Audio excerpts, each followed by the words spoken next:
주일마다 고린도 전서 말씀을 함께 묵상해 가고 있습니다. 고린도 전서 1장부터 6장까지는 바울이 고린도 교회가 당한 문제에 대해서 이야기하고 권면하는 내용으로 담겨져 있습니다. 1장부터 4장까지는 고린도 교회 안에 있었던 파당의 문제가 있었습니다. 4개의 파로 나누어져서 서로 싸웠어요. 나는 바울 파다, 아볼로 파다, 게바 파다, 그리스도 파다. 그 4가지로 분파로 나눠 싸우는 고린도 교회를 향해서 그렇게 하지 말라라는 내용이 4장까지.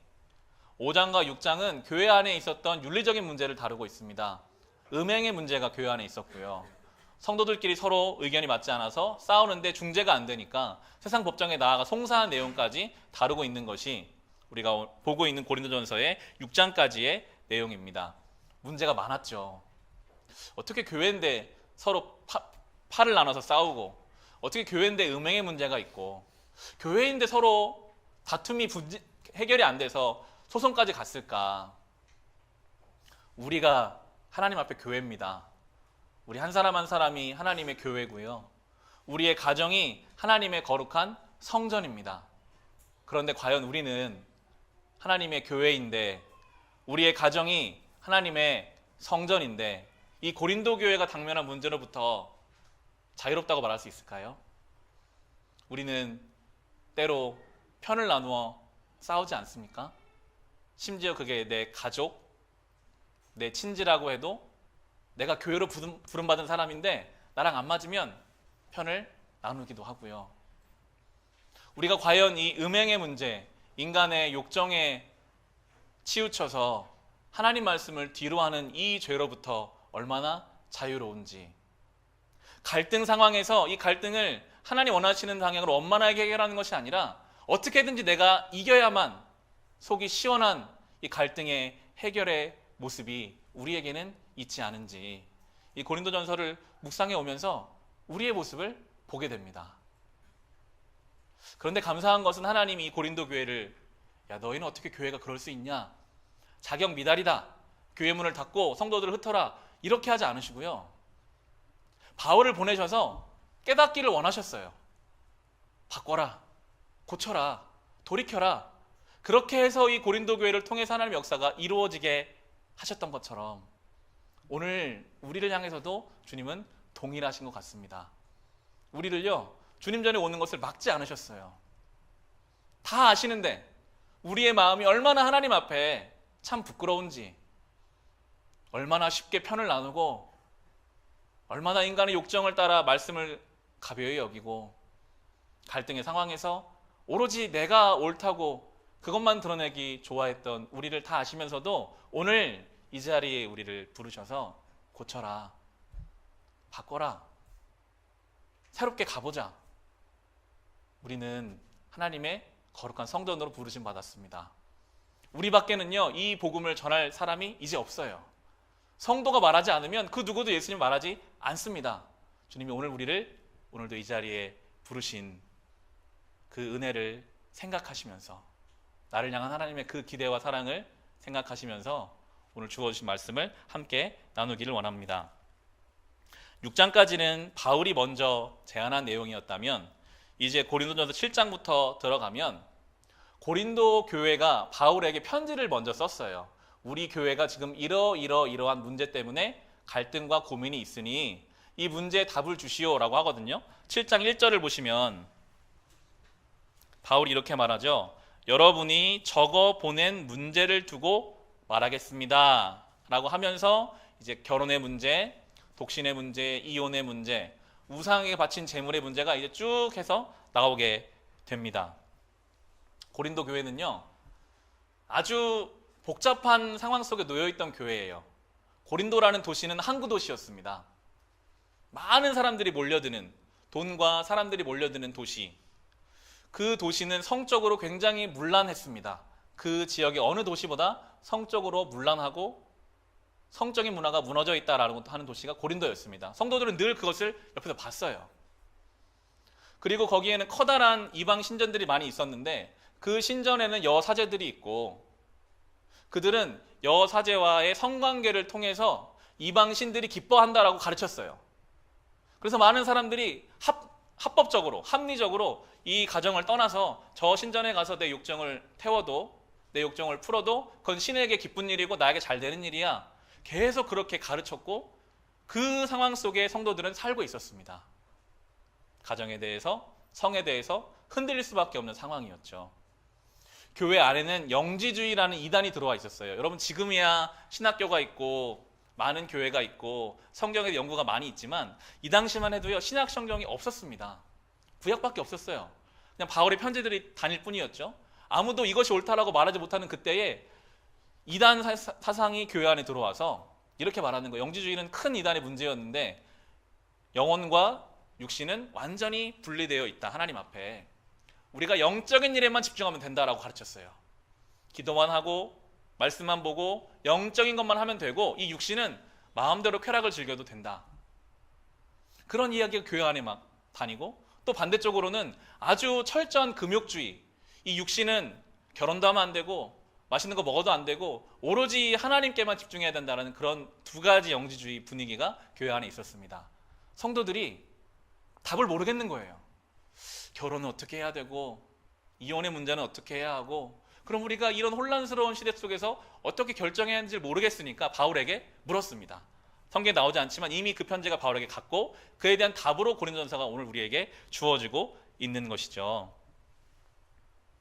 2000년 전 고린도 교회나 지금이나 어쩌면 참 비슷한 것 같습니다. 우리는 혼란스러운 시대를 살고 있습니다. 급변하는 시대를 살고 있어요. 무엇이 맞는지, 어떻게 하는 것이 하나님이 기뻐하시는 일인지를 성경에는 아주 구체적으로는 말하고 있지 않거든요. 우리가 이 성경을 가지고 기준을 삼아서 결정을 해야 하다 보니까요, 어렵습니다. 그래서 우리는 고민해야 합니다. 여러분, 늘 주님 앞에 고민하십시오. 지금 주님, 어떻게 사는 것이 주님 원하시는 길입니까? 다 세상은 저게 옳다고 하는데요, 그게 맞는 것입니까? 진지하게 주님 앞에 물으셔야 합니다. 기도하십시오. 우리의 필요를 가지고도 기도하시겠지만 하나님, 정말 주님 원하시는 뜻이 어디에 있습니까? 라고 간절하게 기도해야 합니다. 이 고린도 교회가 바울에게 물었던 것처럼 우리는 주님께 물어야 돼요. 하나님, 수많은 우리의 결정 속에서 그냥 아무 의심 없이 따라가면 됩니까? 그건 아니거든요. 이 시대 가운데 우리가 어떻게 살아가야 하는지를 주님 앞에 물으시고 특별히 이 말씀 속에서 찾아가시기를 바랍니다. 오늘 이 7장은 전체적으로 그런 질문에 대한 답변이 나오고 있는데 그 답변을 묶어서 답변해 주는 것이 바로 7장 17절부터 오늘 우리가 읽은 본문의 내용입니다. 17절을 같이 한번 보시면 제가 읽겠습니다. 각 사람은 주님께서 나누어 주신 분수 그대로, 하나님께서 부르신 처지 그대로 살아가십시오. 이것은 내가 모든 교회에서 명하는 지시입니다. 라고 말하고 있습니다. 하나님이 부르신 그대로 살아가라. 하나님이 나누어 주신 것대로 살아가라 라고 말하고 있습니다.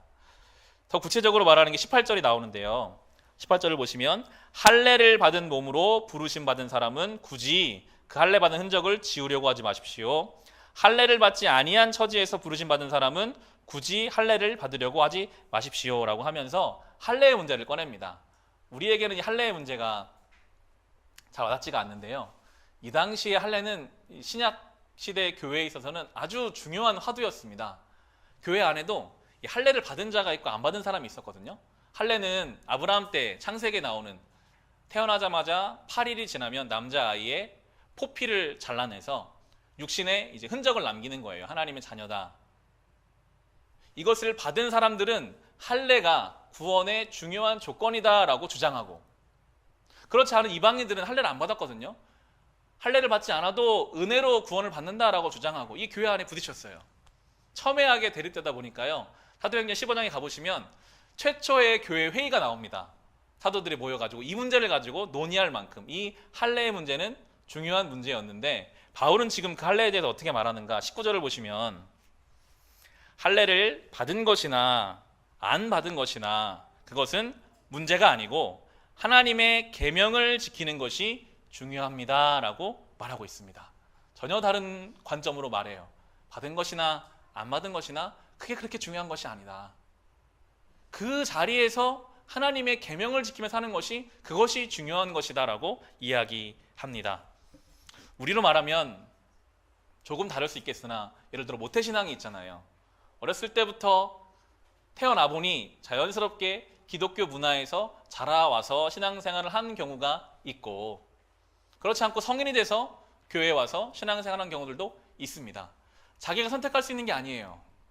할례가 그랬거든요. 할례는 태어나서 8일 만에 받는 것, 자기가 선택할 수 있는 것이 아닙니다. 그렇기 때문에 받은 것이나 안 받은 것이나 그게 중요한 것이 아니라 지금 부르신 그 처지에서 하나님 말씀을 지키며 사는 것이 중요하다라고 바울은 말하고 있습니다. 때로 우리에게 굉장히 중요하다고 생각되는 것, 이건 정말 중요한 가치다라고 생각하는 것이요, 어떻게 보면 하나님이 보시면 아무것도 아닐 수가 있겠더라고요.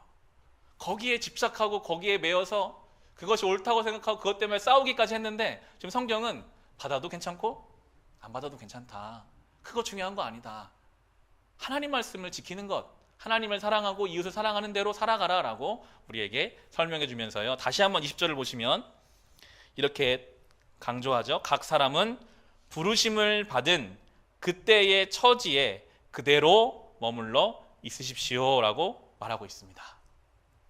때로 우리가 은혜를 받으면, 때로 신앙생활을 뜨겁게 시작하면 그런 생각을 가질 때가 있어요. 내가 이거 생업을 다 그만두고 선교사로 나가야 되나? 하던 일 다 멈추고 신학교를 가야 되나? 그런 생각이 들 수도 있습니다. 근데 바울은 지금 말하죠. 주님을 만난 그때 그 자리 그대로 머무십시오. 왜냐하면 여기까지 인도하신 것도 하나님의 뜻이 있거든요. 나를 머무르게 하신 그곳 그 자리까지도 주님이 인도하신 것이기 때문에 거기서 부르신 그대로 그 자리에서 머물러서 하나님의 계명을 지키며 살아가라라고 우리에게 이야기합니다. 21절에 보시면 21절과 22절에 예가 나오죠. 노예일 때 부르심 받았습니까? 그런 것에 마음 쓰지 마십시오. 그러나 자유로운 몸이 될 수 있는 기회가 있으면 어떻게 해서든지 그것을 이용하십시오. 주님 안에서 노예로서 부르심 받은 사람은 주님께 속한 자유인입니다. 그와 같이 자유인으로서 부르심 받은 사람은 그리스도의 노예입니다 라고 말하고 있어요. 노예로 태어난 사람은 인간 취급 못 받잖아요. 내가 왜 노예로 태어나서 내 환경이 이렇고 내 부모는 왜 노예였고, 성경은 지금 말하기를 너무 거기에 매이지 말고 먼저는 내 내면과 내 영혼이 그리스도 안에서 자유인이 되는 것이 훨씬 더 중요하다. 그러나 기회가 되면, 자유인이 될 기회가 있으면 그것을 붙잡아라 라고 말하고 있고요. 자유인들을 향해서도 당신들이 자유인이라고 할지라도 그리스도의 노예임을 생각하며 내 뜻대로 내 생각대로 살지 말고 하나님 말씀대로 순종하며 살아라 라고 그 처지에 맞게 이야기해주고 있습니다. 그러면서 마지막 절이죠. 23절을 보시면 여러분은 하나님께서 값을 치르고 사신 사람입니다. 그러므로 사람의 노예가 되지 마십시오 라고 하고 있습니다. 우리는 예수의 피값으로 하나님의 소유가 된 존재다라고 성경이 말합니다. 사람의 노예가 되지 말라. 세상은요, 끊임없이 우리를 종속시키려고 합니다. 우리는요, 계속 그런 이야기를 들어요. 남보다 앞서가야 한다. 저 사람보다는 뒤처지면 안 된다. 수많은 조건들로, 수많은 방향들로 우리를 붙잡으려고 해요. 거기에 붙잡혀서 그거대로 살아갈 수 있도록 하나님 말씀도 못 따라가게 하고, 나의 만족, 정말 원하는 것들을 못 따라가게 하고, 오직 어딘가에 붙들려 매서 그걸로 우리를 끌어가려고, 우리를 종 삼으려고 하는 세상 속에서 바울은 말하죠. 이미 그리스도께서 우리를 위해 값을 치르셨다. 하나님 이외에 다른 어떤 것에도 종속되지 말라라고 말하면서 결론으로 24절에 형제자매 여러분, 각각 부르심을 받은 그때의 처지에 그대로 있으면서 하나님과 함께 살아가십시오라고 말하고 있습니다. 지금 그 상황, 그 처지에 있으면서 중요한 것은 그 상황이나 환경보다 더 중요한 것은 하나님과 함께 살아가십시오. 오늘 설교의 제목은 하나님과 함께 살아가십시오라고 정해봤는데요. 우리의 상황과 환경에 관계없이 성도는 하나님과 함께 살아가는 것으로 그곳에서 의미와 그곳에서 주님 원하시는 기쁨의 삶을 살 수 있다라고 말하고 있습니다. 하나님과 함께 살아간다. 늘 여기까지 오면 저는 여기서 질문을 던지게 돼요. 눈에 보이지 않는 하나님과 우리는 어떻게 함께 살아갈 수 있을까?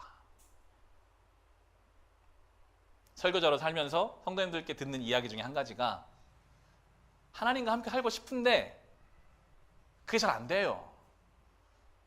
하나님이 함께하는 사람처럼 사랑하고 싶은데 제 안에 그런 사랑이 없고 너무 이기적이에요. 어떻게 합니까? 라는 이야기들을 제가 듣고요. 저도 그에 대해서 어떻게 하는 것이 정말 억지로 짜내서 신앙생활하는 것이 아니라 하나님 원하시는 그런 생활을 할 수 있을까 고민하던 중에 이번 주에 새벽마다 묵상했던 아가서 말씀이 저에게는 큰 해답이 되고 위로가 되었습니다. 구약에 있는 이 아가서는 솔로몬이 쓴 성경인데 가장 아름다운 노래라는 뜻을 갖는 것이 아가서입니다. 그 어떤 세상의 노래보다 가장 아름다운 노래가 아가서인데 아가서는 묵상해 보시면 하나님에 대해서는 한마디도 안 나와요. 남녀 간의 사랑 이야기가 그냥 담겨 있습니다. 그런데 그게 성경에 딱 들어가 있어요. 그걸 통해서 우리 하시고자 하는 이야기가 있더라고요. 아가서 말씀을 한번 찾아볼까요? 구약 943페이지를 보시면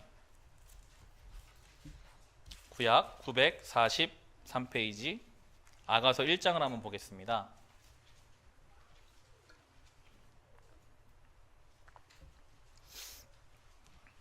솔로몬과 술람미라는 여인의 사랑 이야기가 이 아가서의 내용인데요. 1장 5절과 6절에 보면 이 여인이 친구들에게 하는 이야기가 나와요. 예루살렘의 아가씨들아, 내가 검어서 예쁘단다. 게달의 장막 같고 솔로몬의 휘장 같다는구나. 내가 검다고 햇볕에 그을렸다고 나를 깔보지 말아라. 오빠들 성화에 못 이겨서 나의 포도원은 버려둔 채 오빠들의 포도원을 돌보느라고 이렇게 된 것이다 라고 친구들에게 말해요. 지금 이 여인은 얼굴이 까맣게 그을릴 만큼 밖에서 일을 하는 여인입니다. 오빠들이 아마도 변변치가 못했던 것 같아요. 오빠들의 포도원까지 돌봐야 하는 상황입니다. 그 당시에 여인이 얼굴이 그을렸다는 것은 아마도 오늘 본문으로 봤을 때는 깔봄의 조건이 되었을 수 있는데 이 여인은 당당하죠.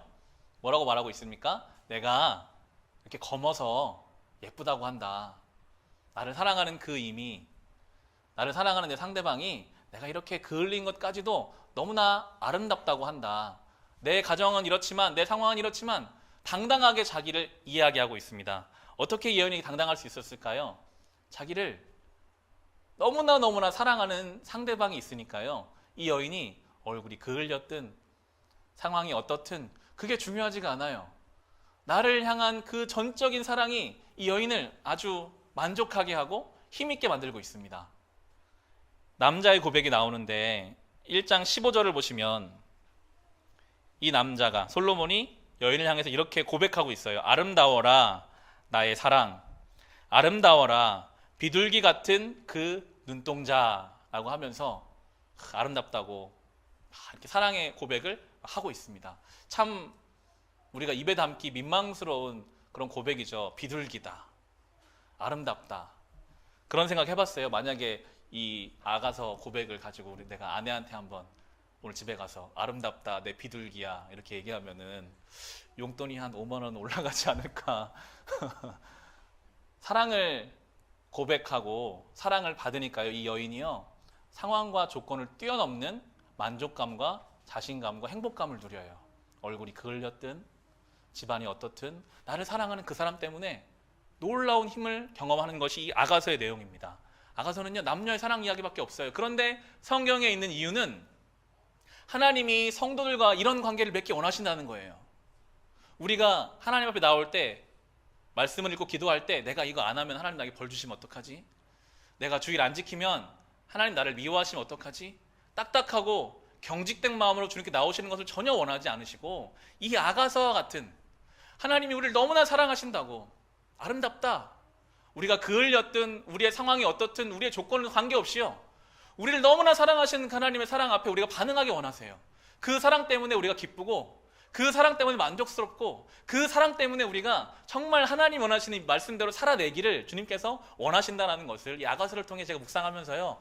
믿음이라는 것이 신앙이라는 것이 다그친다고 해서 경직되고 겁먹은 마음으로 가는 것이 아니라 주님 원하시는 믿음은 이렇게 주님과의 깊은 관계 속에서 뭔가 나오기 원하시는구나 하는 것을 생각할 수가 있었습니다. 아내 얘기를 좀 했는데요. 아가서를 묵상하면서 그 연애할 때가 자연스럽게 떠오르더라고요. 신학대학원 마지막 학기 연애를 했거든요. 신학대학원 마지막 학기에 저는 한 달에 많이 받아 60만 원 교회 사례비 받아가지고 핸드폰 요금 내고 뭐 밥 먹고 교통비 쓰면 뭐 하나도 모을 수 없어요. 결혼을 해야겠는데 모은 돈은 하나도 없고 살 집도 당연히 준비되지 않았죠. 사역지도 결정되지 않은 그런 상황 속에서 아내와 연애를 하는데 저희 아내는 강남에서 회사를 다니고요. 저는 강북구 수유에서 있었습니다. 버스 타고 1시간을 이제 가야 돼요. 그런데 6시 퇴근하는 그 아내의 시간을 맞춰서 1시간 버스 타고 가는 그 길이 그렇게 기쁘더라고요. 돈이 있고 없고 살 집이 있고 없고 앞으로 진로가 불투명하고 이런 것들이 저의 마음을 전혀 근심시키지 못하고요. 그저 사랑하는 사람과 함께 만나서 식사할 수 있고 대화할 수 있다는 것만으로도 엄청나게 기쁘고 즐겁고 제가 이렇게 막 살가운 사람은 아니거든요. 그런데 그때를 돌아보면 아내를 조금이라도 기쁘게 해주기 위해서 막 편지도 쓰고 이벤트도 준비하고 누가 시킨 게 아닌데 정말 제 속에서 다른 모습들이 나오더라고요.